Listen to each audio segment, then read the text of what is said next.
Coaching ક્લાસમાં ઉત્તર પ્રદેશમાં બનેલી ઘટના બાદ ફરી એકવાર વડોદરાના ફાયર વિભાગનું તંત્ર જાગ્યું છે અને વડોદરા ફાયર વિભાગ દ્વારા ઠેર ઠેર એનઓસી ચેક કરવામાં આવી રહી છે। ત્યારે વડોદરાની મધ્ય ગુજરાતની સૌથી મોટી એવી એસએસજી હોસ્પિટલના પ્રસ્તુતિ ગૃહમાં પણ ફાયર એનઓસી ન હોવાના કારણે ફાયર બ્રિગેડ દ્વારા નોટિસ ફટકારવામાં આવી છે।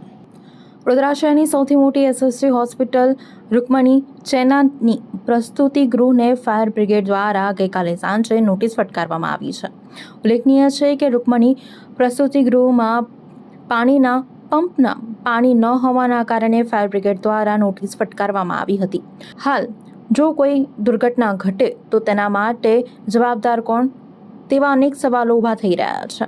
હાલ તો વડોદરા ફાયર બ્રિગેડ દ્વારા નોટિસ ફટકારવામાં આવી હોવાનું જાણવા મળી રહ્યું છે। ફાયર બ્રિગેડ દ્વારા જણાવવામાં આવ્યું છે કે અલગથી પાણીની ટાંકી બનાવવામાં આવે જેથી કોઈ દુર્ઘટના ઘટે તો પૂરતા પ્રમાણમાં પાણી મળી રહે અને દુર્ઘટનાને ટાળી શકાય। ગઈકાલે સાંજે વડોદરા ફાયર બ્રિગેડ દ્વારા નોટિસ ફટકારવામાં આવી છે। કાલ અમે રૂટીન ચેકિંગમાં ગયા હતા, ત્યારે અમે ત્યાં ચેકિંગમાં ગયા તો ફાયરની વોટર ટેન્ક ખાલી હતી, જેના અનુસંધાનમાં અમે બીટન નોટિસ આપી છે એમને। શું નોટિસમાં શું છે? પાણીની ટાંકી ખાલી હતી ફાયરની। કઈ જગ્યાએ? એસએસજી રૂકમણીમાં।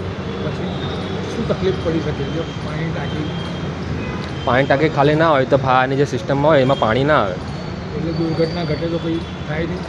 થાય, દુર્ઘટના ઘટી શકે છે।